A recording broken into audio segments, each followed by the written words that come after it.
Kevin Costner Presents. The first Christmas brings scriptural authenticity to Nativity story. It was important to convey the hardship and risk endured by the Holy Family. Director David L. Cunningham tells a line. Director David L. Cunningham brought some old-school Disney magic to his latest project.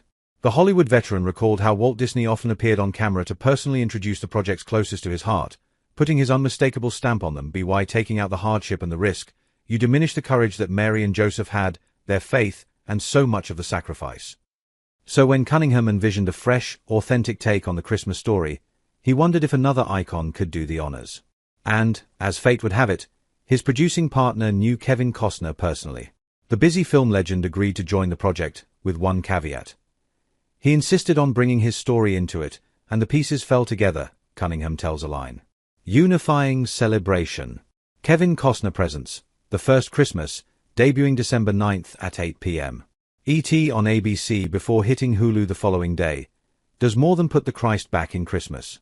The special lets Costner share some personal anecdotes regarding the earliest days of his acting career, including how he participated in a Christmas Story production with less than Hollywood-style results.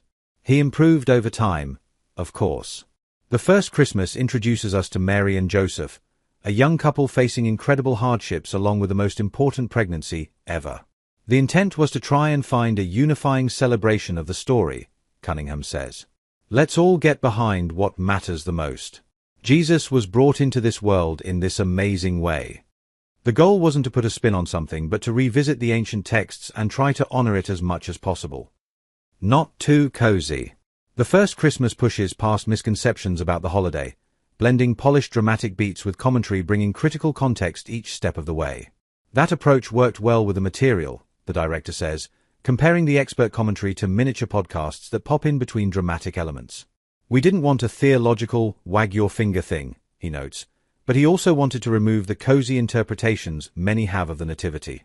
By taking out the hardship and the risk, you diminish the courage that Mary and Joseph had, their faith, and so much of the sacrifice, he says. There's nothing wrong with having the cozy little Nativity, with the angels looking on, but let's go back and revisit this and say, hey, what does the scripture say and why? The special features talking head interstitials from voices stateside and beyond, echoing Christianity's global reach and impact. The West doesn't have the corner on the Christian market, Cunningham says, noting a spiritual rise in Brazil and other nations in recent years. Sticking to the text.